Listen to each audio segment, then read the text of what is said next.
Hey man.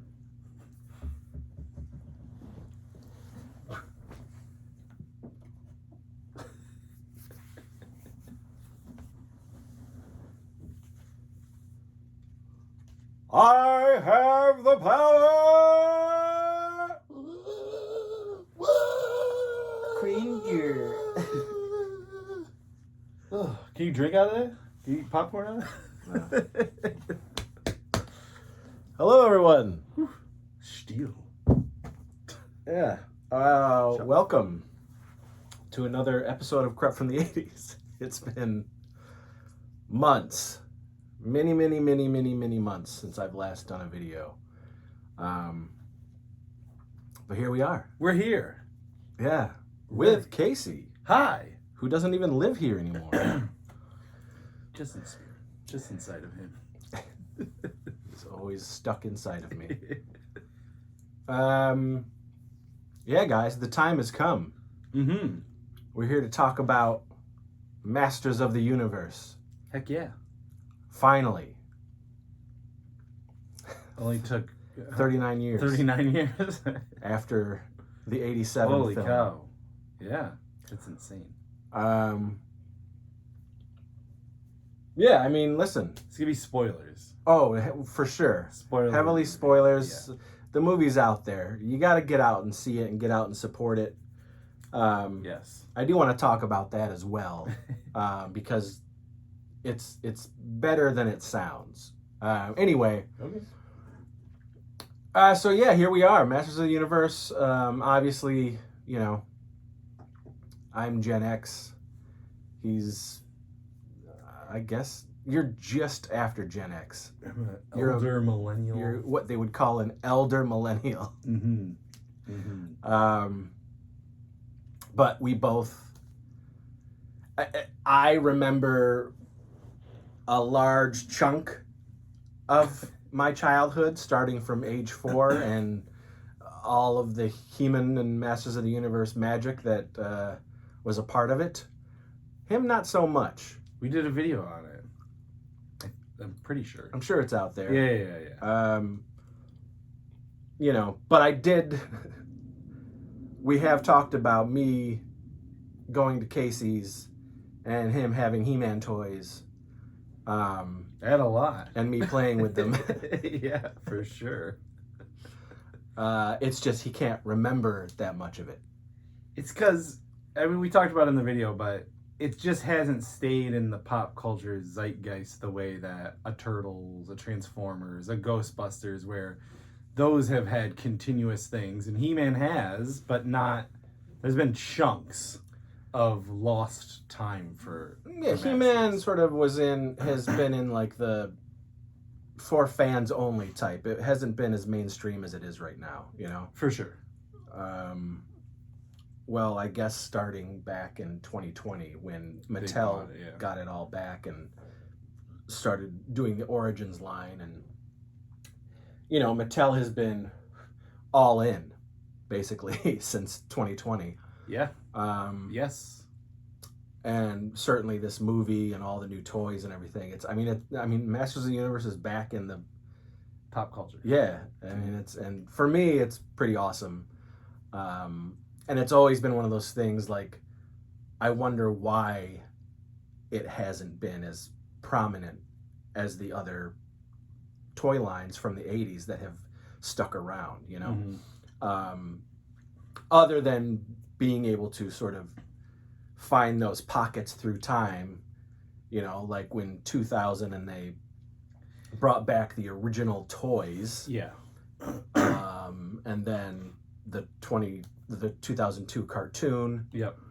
On Cartoon Network, which was incredible. And we got a ton of good toys from that. And then toys, and I got a shit ton of those. Toys.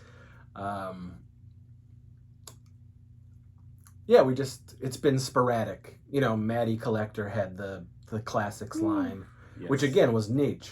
You know, it was very niche for collectors and He-Man fans, and who were sort of like, you know, but it wasn't like a huge thing. So, yeah, all that to say is, yes, it's back in the limelight, and It's prominent, and you can go into a store and get He-Man stuff, which is pretty cool.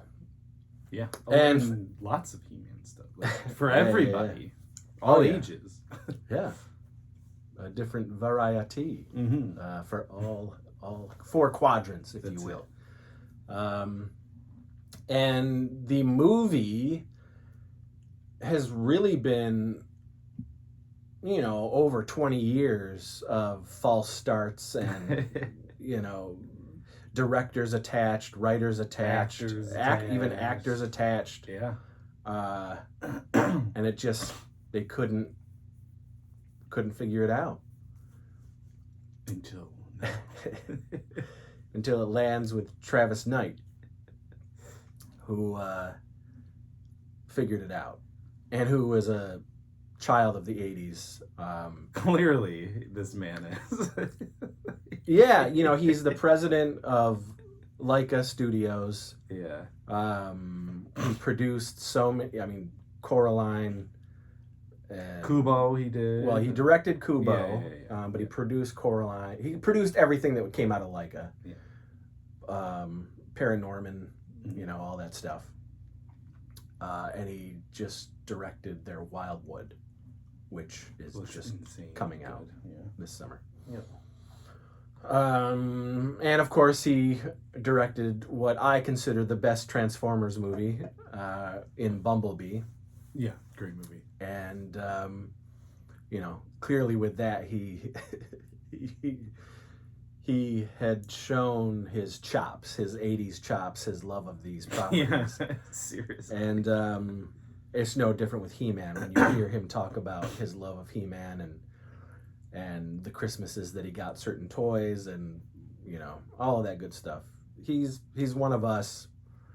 And little known fact, he loves the channel. He was also a rapper. Oh, really? Yes. Oh. Travis Knight. You look up Travis Knight in the 90s. He tried to have a rap career. Oh, man. It was very similar to like Brian Austin Green. Yeah. He tried to be a rapper. Oh, gosh. So this white, rich rapper. Yeah. Trying to be thug. I'm sure it's horrible. It's repugnant. Mm-hmm. But that's neither here nor there. The property landed with Amazon and MGM. Yeah. Mattel sort of went big with Barbie and said, hey, we're going to have a cinematic world of all of our products. I know they're doing Hot Wheels and shit like that. Yeah. Yeah. I know there's all manner of their toy products that are sort of coming out. I mean, Hasbro was doing it too. Yeah, Hasbro's been doing it. But, Mattel's biggest properties were Barbie and Masters of the Universe back in the day. And Hot Wheels, the trilogy of those toys. I hate Hot Wheels, but and Barbie was great. And clearly with Amazon's money, they spared no expense, and they gave this the budget that it deserved. They really did. And here we are. Masters of the Universe opened June 5th, but I saw it the 4th. Yeah. And it's out there. So did you have expectations going into it? I know you don't like to talk about expectations, but I don't. I'm not a big expectations person. I've mentioned that before, and but Travis Knight's behind it. He loves He-Man, and I know I love He-Man. Yeah. So I'm not cynical. Yeah. I'm not cynical. I don't have like that pessimistic vibe when it comes to movies. No. I still have a lot of childlike wonder in me. And then I don't go in with preconceived notions of what a movie should be based on what I think I want it to be. I've never been that. I prefer to go into a movie and have these group of filmmakers tell the story that they want to tell. Mm-hmm. And at the end of the day, It's up to me to like it or not. It's not up to them to listen to a bunch of whiny fans who didn't get what they wanted. That's not the role of what they're doing. They're a filmmaker and they're telling the story that they want to tell. And so I really didn't. I was like, oh, and I don't watch full trailers anymore. I only watch teasers. And so I just saw the teaser and was like, this is already 10 times better than the 87 film. Yeah. You know, and I recently was on the Mom and Pop Video Shop channel where we broke down sort of 87's Masters and this new Masters. And I talked about like my history with the 87 movie. There's lots of people, many of you I'm sure included, that love that Cannon film. And I have learned to really enjoy it based on it just being a Cannon movie. a fun sci-fi action Cannon film. Yeah.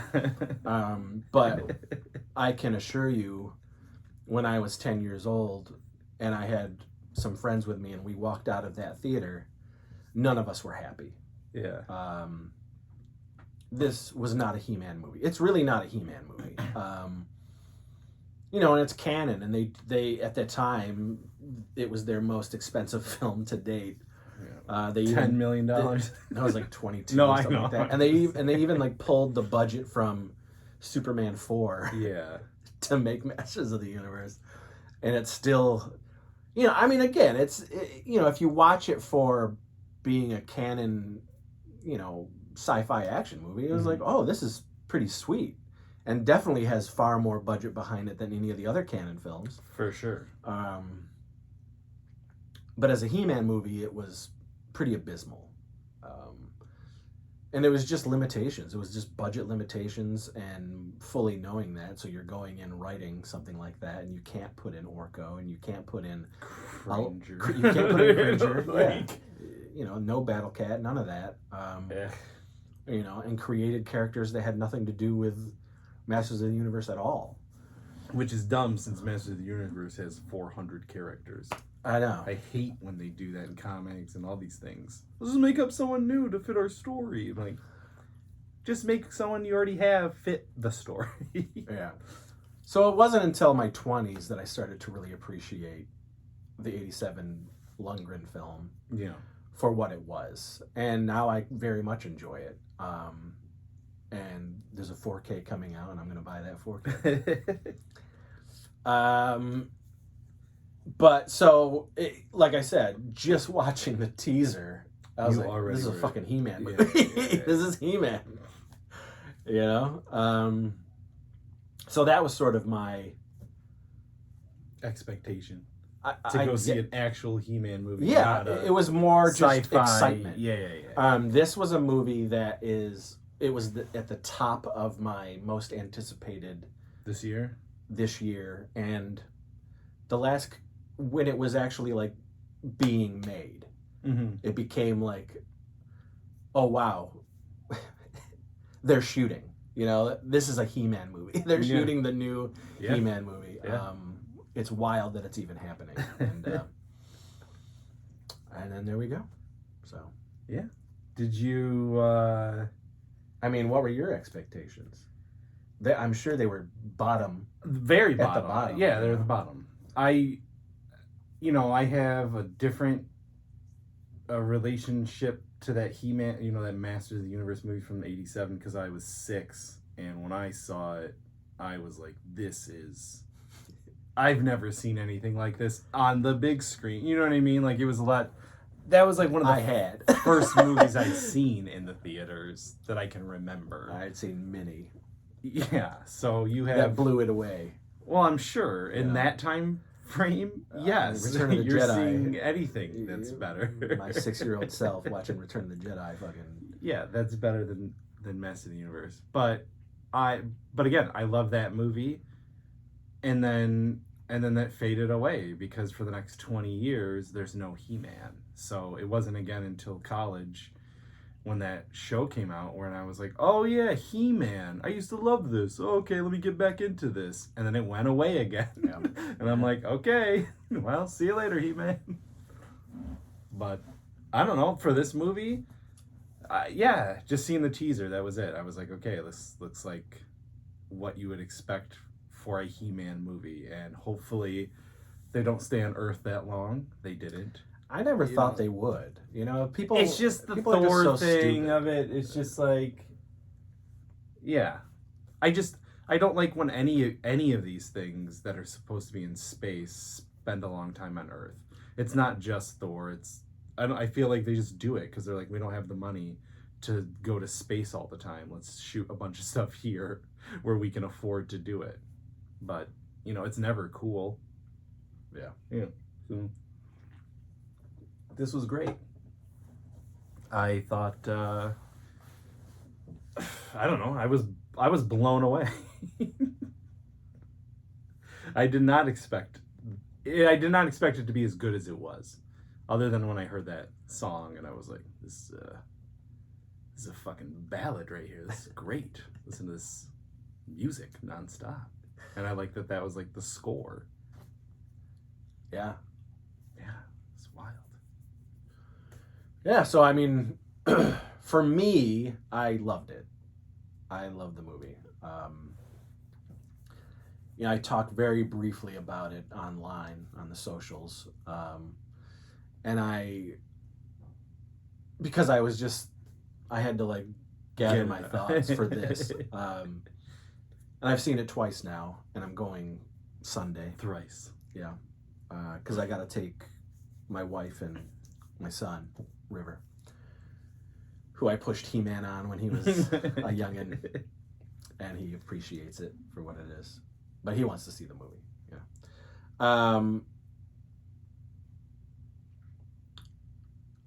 Yeah. So I mentioned it just a little bit in my, in my letterbox thing, but there were times throughout the movie where I couldn't believe what I was watching. Mm-hmm. Just because it was a He-Man movie. It was so bizarre to me, like, and He-Man fans and toy fans and collectors fans and 80s fans, it's like sort of always been with you, but still to be out in a general audience movie theater and to be seeing characters you grew up with, brought to life in this way on the big screen was just like, this is He-Man, Yeah. And there's a few times throughout the movie that like really had me like really just saying, this is so cool. This is just so neat. Yeah, I really was impressed. Really was impressed. And not that I don't have nitpicks, but I'm also somebody who, like, the nitpicks don't. It doesn't take away from the overall. Not at all. Right. Yeah, it doesn't really bother me. And I think that is when I put my filmmaker brain on. Because I know a lot of quote-unquote filmmakers who will watch movies and they're dissecting it while they're watching it. They're not being able to watch it as a movie, but they're watching it as this is what I would do and this is what I would do. Yeah. I don't do that. Yeah. And frankly, that is so unfun. That takes joy out of what the medium is supposed to do, which is entertain you. Mm-hmm. And so when I put my brain on, I just go to the sort of the writing and understanding of the movie as a whole. And I say to myself, okay, well, yes, they want to make the 45 and 50-year-olds happy, but they also have to make an 8-year-old happy. 8-year-old, the 16-year-old. Yeah. You know what I mean? They have to hit those 4 quadrants, which is like big family adventure films and shit Mm-hmm. like that. Pixar films and, Christmas movies and all that shit. Well, there he goes, running away. Go. And so regardless of me not really liking that certain thing, I understand why it's there. So it's not really it doesn't take anything away from me. Are you It's being just like a joke or? Yeah, you know, and I think in the way certain things are adapted, when studios are trying to adapt a property, Mm-hmm. and you know, a certain group of fans has that expectation of, well, if it's not adapted 100%, then I'm not gonna like it, Right. and shit like that. And I'm just like, grow up. Right. So there's a lot of comedy in the film Mm-hmm. that doesn't work, but that also works. But then that's when the brain goes, okay, see, like, I'm in a movie theater with a bunch of people, and those people, they're laughing, Mm-hmm. but I'm not laughing. So it's hitting the people that it's going to hit, Yeah. you know? And you got to understand that as a viewer. Like, it's not always going to be your cup of tea. Whatever it is, this adaptation might not be the adaptation that you wanted, you know? But I'm okay with how they adapted it. And for something like Masters of the Universe, which has been kind of fucked with since 1982, Mm-hmm. it's like, really, guy? You know, like, don't bitch about this, because then bitch about it in this, and this, and this iteration, and this iteration, because they change it. Yeah. You know, it's different from the mini comics. It's different from the DC comics. It's different from the IDW or whatever. the cartoon lore, the Filmation lore. It's different from the Mike Young cartoon lore. A little bit from Revelation and Revolution, but even then they were taking mostly from the Filmation and just expanding on that story. And I loved those. You know, I found nothing in Revolution. Yeah, Revolution, Revelation, Yeah. Revelation, and Revolution. Yeah. You know, I thought the two worst episodes are the two episodes that were written by Kevin Smith. Yeah. You know, everybody else sort of understood the assignment, where Kevin Smith was sort of... He played way more into the cheesy factor, where and he and didn't the have puns, to. and he punned the hell out of... Yeah, that's him. I hated it. I know. And those two episodes, he only wrote one in one season and one in the other season, and they're the worst episodes of the two. Because when you look at a real writer in those episodes, they know how to balance the comedy of the Filmation with the seriousn's of the story that they're trying to tell in this new version. For you know sure. what I mean? And it's glaring when you see the Kevin Smith episode. It's just like, fuck. He's laying it on. This fucking guy. But Travis Knight didn't write this movie. No. But he's had...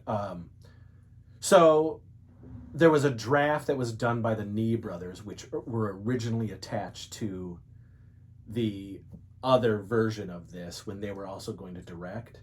Yep. And they had that, like, Noah Centineo, I know, whatever that dude attached as He-Man. Yes. So some of that was brought over. Okay. And I believe the guy who wrote this also wrote Bumblebee and some of the Leica stuff or something. Also something else that's pretty prominent out there. Okay. Who is also a He-Man fan. Clearly. But there's things throughout this movie where I was like, all right, you know, all right, that's a little too much. But again, it didn't like, I didn't roll my eyes. I didn't like hum and like that and shit, you know. I was just like, all right, that didn't work, you know. But for me, I don't think they lingered on that stuff too much, and they just kept on with the story. you know, the second act has a little bit of a lull, but I'm also looking at it as well, you're telling a story that some of these people in the audience might not know. Yep. And to you, it might not seem like anything more than wasting time, but to me, it felt like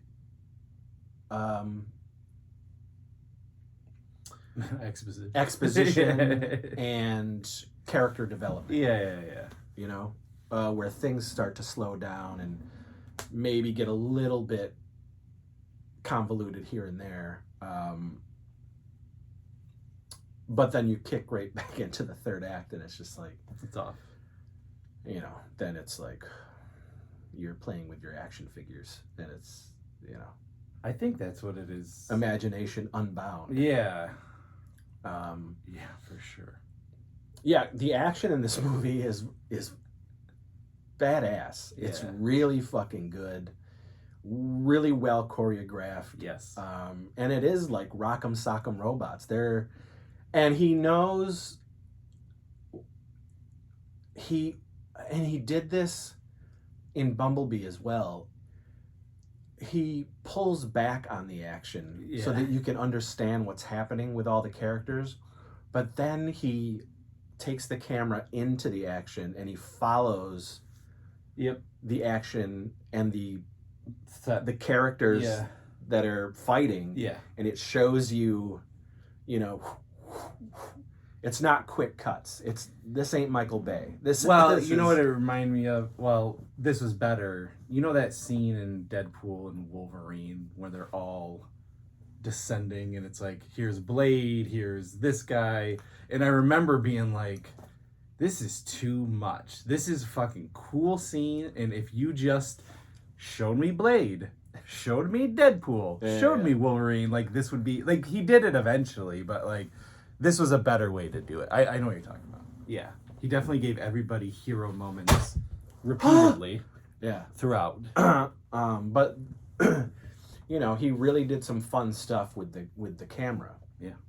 You know, and he gives you those like whiz bang pow pow moments, you know, with your action figures. And he does some very cool and imaginative things. You know, there's a set piece that I love that was very reminiscent of Return of the Jedi. And it's the speeder bike scene from Return of the Jedi, which to me, still, as a 49-year-old, is an exhilarating fucking scene. And I love it. And it's one of the scenes that I vividly remember in the movie theater losing my 6-year-old mind over. Yeah. And they kind of pay homage to that scene in this movie, and I really enjoyed it. It was visceral and fun. And another thing that I'm really glad they did was they kept the color palette. They really did. Of the cartoon. They sure fucking did. And I'm happy they did. Yeah, I mean, this is like a live action Eternia from the cartoon. The foliage is not normal. Yeah. This is not normal foliage. Yeah. The trees are not normal. You know, it's really was fun and pink cool and fuchsia and like blue and it's that filmation. Yeah. And I enjoyed that. That was really neat. What were you thinking while watching it? I mean, other than some of the comedy that maybe didn't land. I didn't care because it's an 80s cartoon that you're adapting. So the jokes when they were stupid, like quit giving head, neck and neck, you know, like I don't. Yeah, that's an updated joke. They're not going to say it then. Head Ram Man. Well, whatever the fuck they decide to do. Yeah, just there's a lot of stuff sexual like innuendos. There was throughout the movie, and some of them for me landed, and some of them didn't. Because they were just a little too far. Yeah, little too cheesy. Well, it was like you always got to balance between, like you said, the 4 quadrants. Like, what's a kid's joke versus what's an adult joke hidden as a kid's joke. Yeah. And there was some just straight up adult jokes, and that was fine. But it was like my 6-year-old sitting on my lap. Yeah. She didn't give a shit about that. Like, whatever. Get back to the crazy head whipping action and all the Mecha Nick. I mean, it really was a fucking cartoon come to life. That was the crazy thing. I think, to your point, there was many moments where I was like, this is crazy. Like, this is He-Man.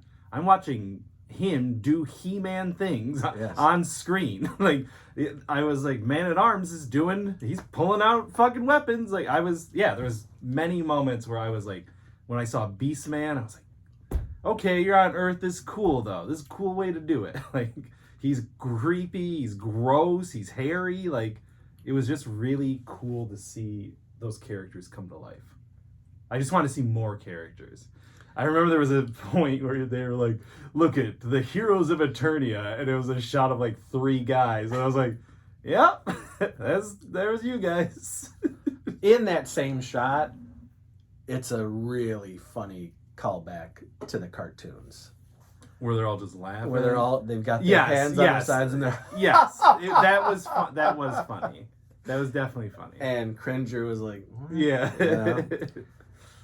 And that's directly from the cartoon. Yeah. And I love that they did that. They poked fun at that. That Skeletor really... did a lingering, like, what are you doing? I loved it. He called people names. He calls He-Man a boob. He was great. He was fantastic. Yeah. The whole time. And the Alan Oppenheimer voice would not work in this movie. If you wanted to have any sort of resemblance of actual fear from him, there's no fucking way. Yeah. So I've been okay with... I was fine with the voice change. It's fucking modulated. I don't know that Jared Leto's under that. It is. But I'm just saying, like, you don't know that. No, I know, but I'm talking about, like, he did, like, a Tim Curry from Legend. Yeah, he did a great job. He did Tim Curry Darkness, basically. Yeah. And I really enjoyed it. I did, too. You know, outside of Alan Oppenheimer, who is the bumbling, him, they've changed Skeletor's voice every iteration, you know? So I really I had no issue with that. He was still Skeletor. Yeah. He was still insecure, you know? He was still pissed off at his stupid minions. Yep. You know? It's... Evil Lynn, did you like her? So... I think I did have an issue with... Her, Alison Brie? Alison Brie's portrayal. Okay. I'm glad they didn't do Evil Lynn from the cartoon, because that's cartoon? In the original, the Filmation, okay. because that's like caricature. That's Skeletor. I'm glad they didn't do that. And she's, sexy and subdued in the '87 movie, but she still isn't quite the Evil Lynn that I would want translated. So I was, as I was, again, no expectation going in, but as I was watching and her portrayal was happening, I was like, oh, I was sort of hoping they went for the Lena Headey way that they did Evil Lynn from Revolution and Revelation. So because that Evil Lynn is evil, and that character badass. But her arc is great. She has a tremendous arc through the whole show. Yeah. And it's it's just a voice, but she's given some real magic to that voice. Yeah, and for sure. And especially the first few scenes of Alison Brie. It's just Alison Brie. It's totally just, she didn't really do much to her voice. No. Yeah, I don't know. It wasn't until like near the end of the movie that I was like, okay, more of this. Yeah. Like I want more of what you're doing with her now. Yeah, I agree. So I mean, she looked great. She looked like Evil Lynn. I don't know. I thought that was kind of a... Man, it's like Travis, what happened? What was going on with that direction? So Yeah, she got the short end of the stick for characters. Yep. Like I like Tila, but I thought Tila was really good. I like I thought like Camila Mendez did a great job, and she was strong, Yep. and empathetic and sympathetic, but badass, badass when she needed to be, Yep. and she was Duncan's daughter, and I believed her. Yeah. Yeah, so I liked her. I liked Tila. All the henchmen and the heroic warriors and the evil warriors. I was fine with what they had because in any of the iterations outside of Man at Arms, they're all kind of short shafted. Yeah. There's not like huge arcs with any of these. No, characters. I wasn't expecting Fisto to get character development. Yeah, I thought they all had. They were fine. They were plenty. all, Yeah, they did what they were supposed to do. Yes, and they had some cool action moments for sure. And you knew them. You knew who they were. Yeah, and I was fine with that. Having Trapjaw sort of be the biggest out of the bad guys, I thought that was cool. But again, if you watch any of those cartoons, what the fuck? Trapjaw doesn't do shit. You know what I mean? He doesn't say a lot. He shoots at shit and then gets fucked over by He-Man or any of the warriors and then runs away. You know what I mean? Well, I thought that was good too, is that every time they got close to winning, it was all... I mean, they do it in Transformers too. It's always that, beat 'em up, beat 'em up, beat 'em up. All right, get out of here. We got the thing we needed or whatever. So, but Trapjaw died, which I was surprised. Yeah. I was actually shocked that. And I was okay with that. I was like, too, but I was just surprised. Because like again, that I think that's fans' expectation, being like, "Why did they kill Trapjaw? I can't believe it." I didn't think when like my that. brain is like, you've got 800 fucking characters in the Masters of the Universe. Like, yeah, you can lose let's on it. bring some, for future things. Yeah, You're lucky you got Trapjaw in the first place, and it was badass, and he was awesome. cool looking, and he looked like Trapjaw. Yeah. Like, fucking whiners.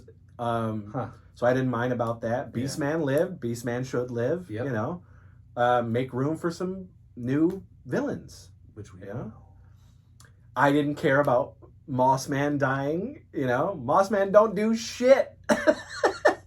Who cares? The most Mossman does in anything is like a couple of the comics and Revelation. You know what I mean? Like, Mossman isn't like a huge fucking part. Yeah. The fact that Mossman was standing there, that's It's cool. shocking. And then they killed him, and he's like, "Look, I made moats." Yeah. Come on, that's funny. Yeah, I love it. That's funny. I don't know. I didn't mind. They didn't kill Fisto. They didn't kill Ram Man. They didn't kill Mech and Neck. They're not gonna kill those guys. Yeah. I didn't like. I did not like his dad. Like, I guess I kept feeling like Who's dad?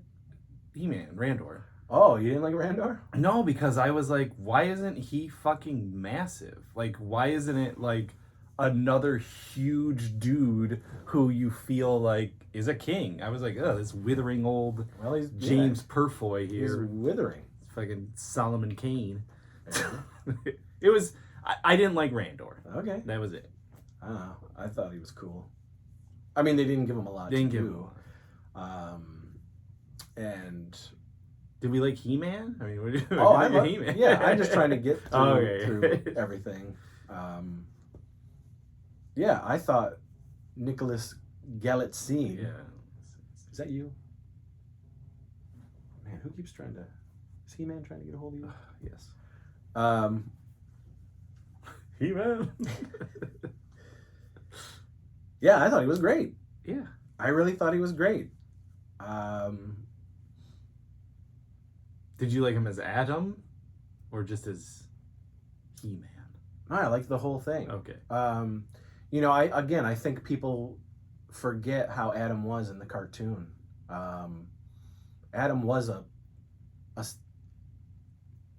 he was a goofball. He got into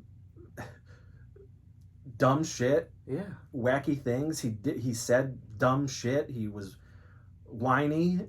Yeah. You know, he got into predicaments that people had to get him out of.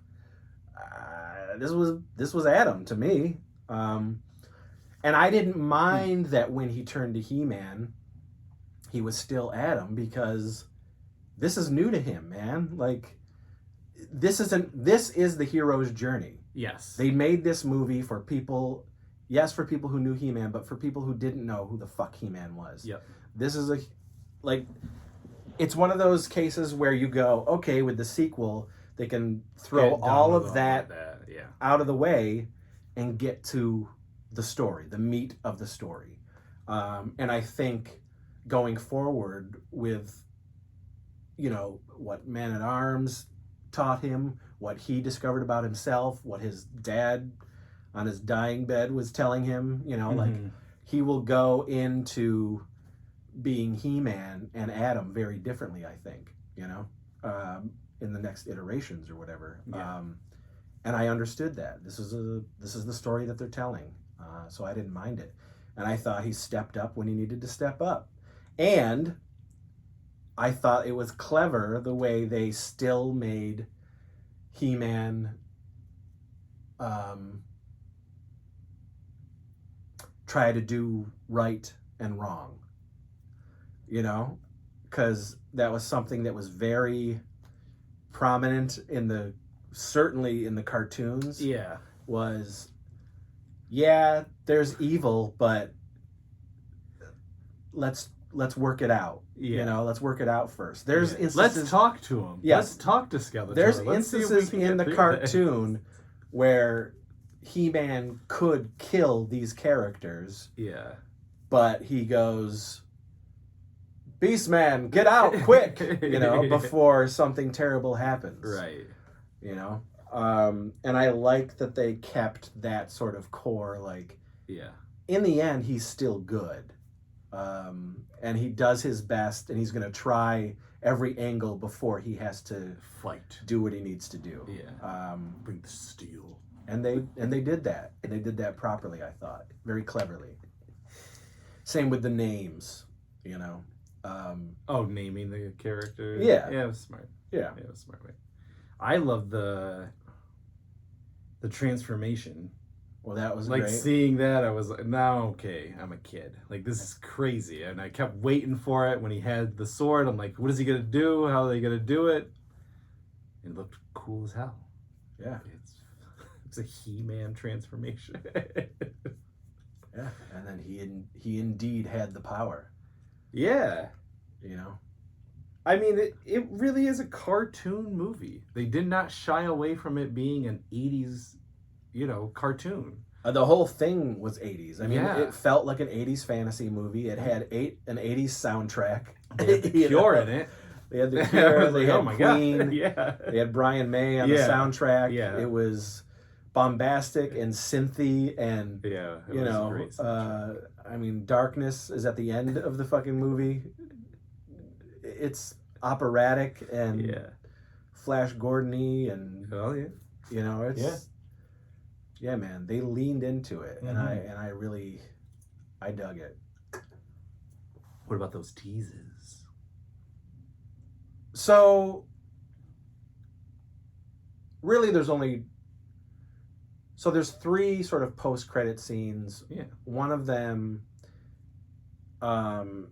was clever. It's the Orko one. And that was really cool because it did exactly what the cartoons do.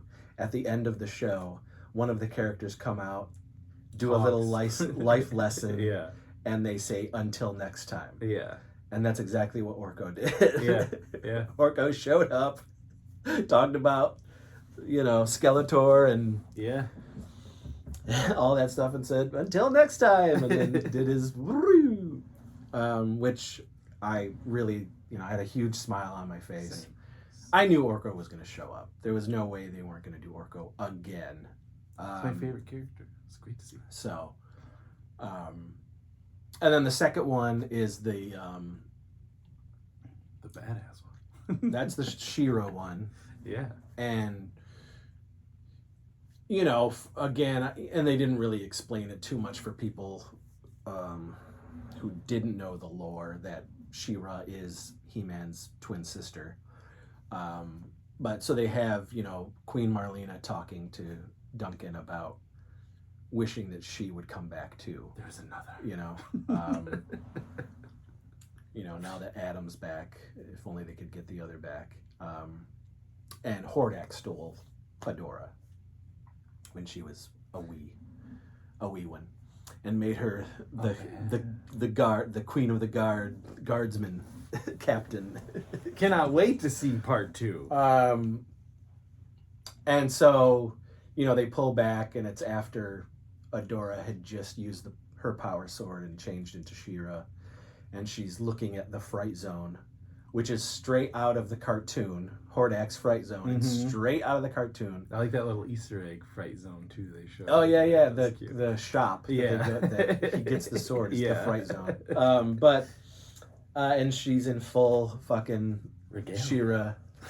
And then if you listen, her music starts. Oh really? Yep. That's cool. Yep, her music starts, and I was like, "Oh shit, that's cool." Yeah. And then at the very end of the movie, and this is what I figured, Yeah. one of the 3, because I knew there were 3 credit sequences. Mhm. I just didn't know what they were, but for sure I was like, especially after when they show it in the movie, what happens, and He-Man supposedly dusts Skeletor. Yeah. And as soon as it happened, I was like, that's the end credits. I was like, they're not killing Skeletor. No. And sure enough, at the end, Evelyn picks up his skull and says some shit like, you know, You never looked better. Yeah, we're whatever. yeah, and he'll, you know, I'll be back. You know, Exactly. basically, and you hear him cackling. Yeah. So of course, Skeletor is, you know, you can't kill Skeletor, and you gotta have Skeletor with Hordak for their backstory and all that stuff, and so Can you imagine what Hordak's gonna look like?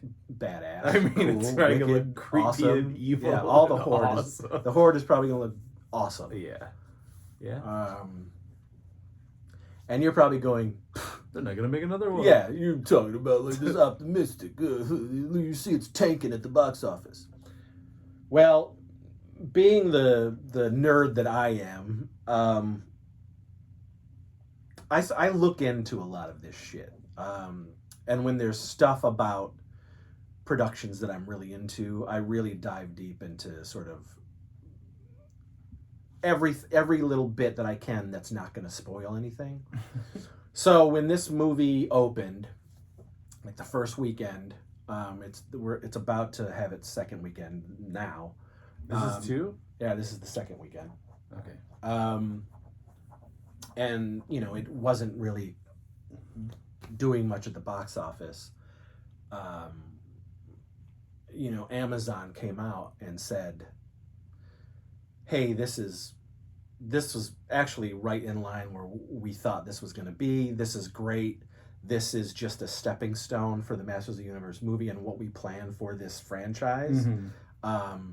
Amazon is a company that does not need box office, No. and they know that. And I think they were smart in sort of doing it this way, because they could have just left it as an exclusive. Like they want Prime. to do with Voltron, Yes. which is bullshit.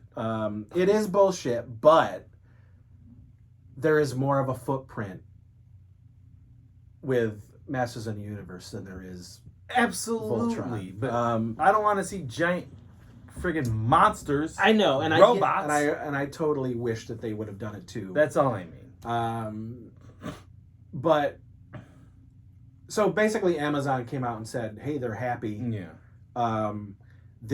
The awareness is out there, and 89% of the populace are enjoying the movie. Yeah. That's what they needed. That's what they wanted.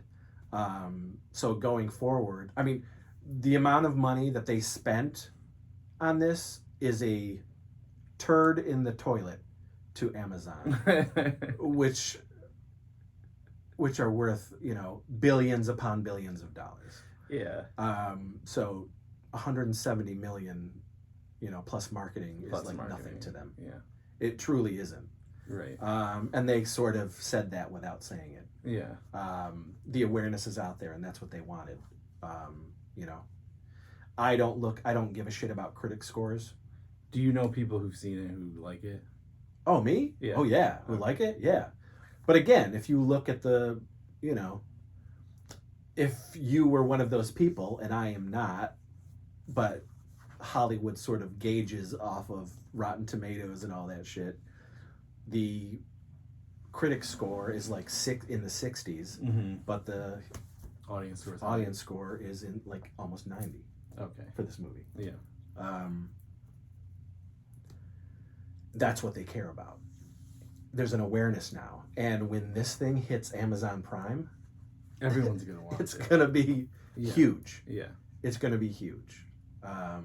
Look at something like fucking Red Notice that Amazon put out. Did people watch Red Notice? I don't even know. On Amazon, it was the biggest streaming movie like of all time, Okay. but it made shit at the box office. Yeah, it did. It was an Amazon studio Yeah, film. yeah. No, I knew that. I knew that. You know, they got lucky with Project. I was gonna say Hail Project Mary, Hail Mary. You know, Well, I'll say this, like, kind of similar to Project Hail Mary. I feel like this is a movie. If it didn't come out when it did, word of mouth I think would help, because everybody I know who's actually seen it likes it. yeah, And Project Hail Mary was another one where I think, like, if you're not a I don't know. I read the book, so I was already gonna go see it, but I feel like people didn't know what the fuck it was, and then the next week people were like, "Yo, did you see that movie?" And then it got they got put bigger. He-Man out in the fucking summer, It's a and if weird you time. look at the summer slate, yeah, every single weekend there's a big movie coming out. yeah. Um, This is Toy Stories this week, or yes, Disclosure Day. no, and- Disclosure Day is this week. Toy Story is next week. next week. Supergirl is after that. Supergirl, You know what I mean? yeah. Then fucking Minions. Ugh. Yeah, it's not for us. No, But those I fucking know they'll movies make make billion. I $900 know million. I know. I You know what I mean? I'm taking my kid. I know. It's like yeah. they didn't have a shot. No. But the fact that they did it and they rolled it out the way they did, they were confident in what they had, and it paid off. It really did. It paid off in what matters to Amazon, which is people really enjoyed this People are movie. talking about it again. Yes, people love this movie. Probably buying People more crying at toys. this movie. Yeah. My threads is all Masters of the Universe love. From men of course and yours women. is. I know, but but it's it's gonna aggregate look at to it, what you're into. I'm and saying. you just look at all the fucking yeah. love for Masters of the Universe. yeah, It's yeah. like, dads taking their kids, Yeah. moms taking their kids, Yeah. moms taking their moms, Yeah. like it's all on my thread, and everyone is enjoying this. Like Yeah. everyone's saying, don't fucking sleep on this movie. No, it's a fun movie. You know? It's like it's kind of like Dungeons and Dragons, where it's such a good movie, And you know what? and If- you're like, why didn't you fucking see this? I think if Amazon would have put that movie out, we would have had a sequel. I really do. Yeah, man, I really wish. It's such a Um, good movie. So I think at the end of the day, and Travis Knight has said, oh, they have a map for 3 movies.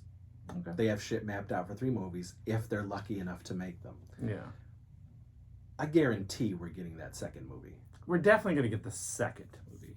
We'll see. You also got to remember things like, I know this was a long time ago, but look at movies like Austin Powers.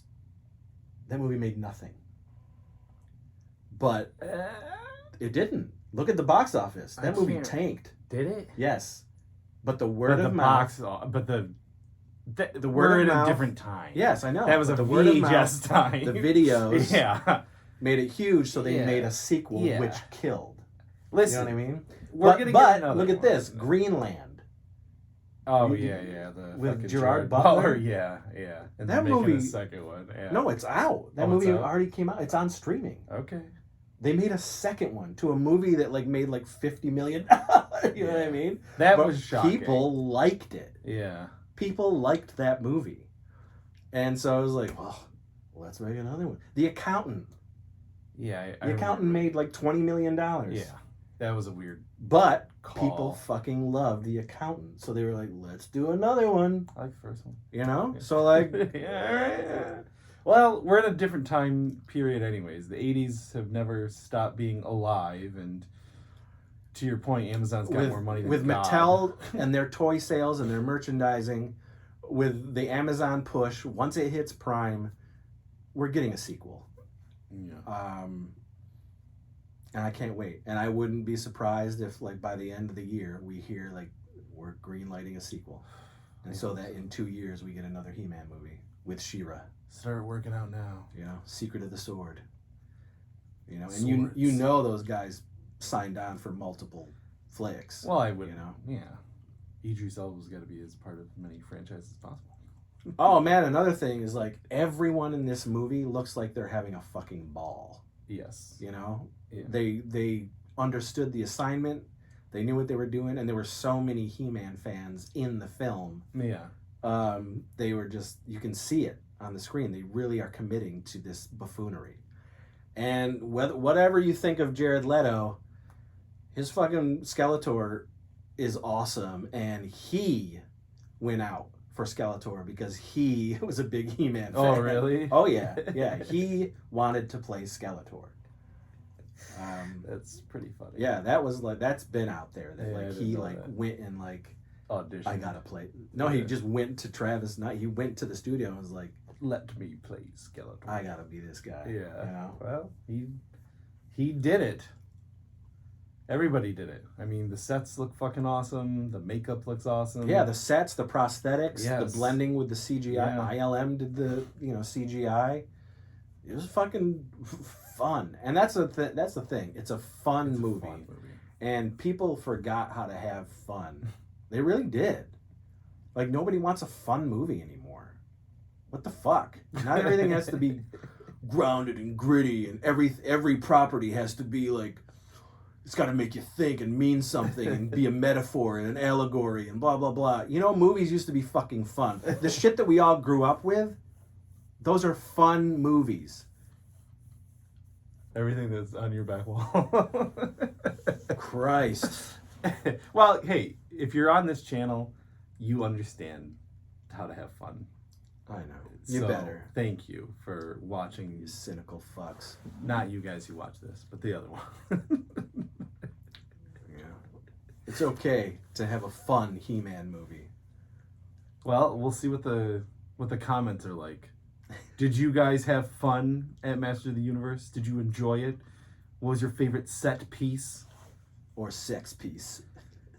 I actually thought that was kind of nice. They didn't go into Teela and He-Man. Well, they didn't in the cartoon. Right, but I mean, The only time they do is for like in half a second. Revolution. Yes. Yeah. Revolution, they finally do. It was like a fucking edging for Yeah. 45 40 years. You know? Yeah. The very last episode of the Filmation Masters of the Universe, it's He-Man picking up Teela from the ground, and they kind of start to flirt and walk off into the sunset, and that's the last And that was episode it. of That's funny. Yeah. Huh. You know, and kind of flirt in a 1985 cartoon Right, made for right. kids. You know what I mean? But if you watch it, it's just like, oh, I know I get it. I see what's going on here. And so they kind of played with that in every iteration, Mm-hmm. you know? And then they pay it off in Revolution, and they kiss, and Everyone's then she's basically, you know, That's in He-Man. it. This is a great movie. Yeah. And I look forward to the sequel. I had a ball, and guys, Check out all this merch. this is just kind of a these are from the Origins line from the cartoon. This is from the cartoon collection. But I finally picked that up from Mattel Creations because I'm part of Club Grayskull. Of course you are. And Despera, which is Adora, which is her horde visage. That's a mask that she wears when she's part of the Horde Guard, captain of the captain of the guard. She's badass. But then we get into the movie stuff, and I was just telling Casey that they made like, again, Mattel spares no expense. They went all in on this, on the movies, the movie toys. So they made toys specifically for like 4 to 11, which are they call the core kids line. But they're really awesome. They're well made. They're really well made. Yeah. And I've watched videos of the articulation, and for $10, these guys are pretty dope. And you can get, you can get a Skell Knight, and you can get Mechaneck, and they have a bunch coming. You can also get, there's an exclusive for $40. You get He-Man, Skeletor, Goatman, and Man-at-Arms in a pack for $40. Okay. And it's an Amazon exclusive. But you'll be able to get Man-at-Arms and stuff like that. Of course there's an Amazon exclusive. That's smart too. If you look online, they've got a whole bunch more coming for the core line, including Snake Mountain that is attached to a Castle Grayskull that opens up. It's for the core line. Teela. And then the Beastman movie Origins. Big boy. Because they do the Origins, so they want to give you that Vintage feel. the vintage feel, but with the articulation. I like this. Yeah, they have an Origins line, so already you can go online and see Skeletor, Man-at-Arms, Spike-Or. Spike-Or came out with He-Man, so you can already get him in Target. But they also made Battle Cat in the core line, and they made Battle Cat in the Of course they did. Chronicles line, Chronicles, which is basically their Masterverse / Classics line that they're continuing, but now they're called Chronicles. And they have Skeletor, Teela, Triclops, beautiful hair, Man-at-Arms, Trapjaw, a really huge Battle Cat. Oh, nice. And this line is going to continue with figures. Their Trapjaw looks incredible, actually. So yeah, and I'm not going to go balls deep for the Chronicles. Yeah. I mostly stick to the stuff that looks more akin to The 80s. But these looked so good, and I was watching a video of people like doing poses and shit, and I was like, holy shit, these are like, you can do a lot of weird, cool set pieces with them if you so wanted to do a display or were a toy figure photographer and shit like that. So I got them, and I open all this shit up. These will not stay in the packages. These do open up. Ooh, something that Club Grayskull is doing now, which I really like, and I've done them but with the Origins line and the cartoon line, so that you can put them back in the package if you wanted to. Huh. I really think that's awesome. That's very smart. That's really smart. Yeah. Only took him fucking, I don't know, 40. 40 some years to figure that one out. Yeah. Huh. Look at that. Take it that. Nope. Todd McFarlane. He'd have like 50 snap fucking ties on each one of the joints. Yeah, that's a cool figure. And they did it with her. And they did it. I kept them over there. I mean, those are really awesome. Yeah, it's just cool. Very cool. So there you go. Look, a little toy video as well. Little haul. Yep, little haul video. All right, guys. So, do you have the power? Let us know in the comments. Yes. Good or bad. Again, I'm not telling you to go love this movie. I am just giving you my opinion. He's giving you his opinion. We love the movie. Yeah. You might have found something that just didn't sit well with you, and that's okay. Ooh, I wanted to say this, though. I was waiting through the whole movie for the Filmation cartoon theme song.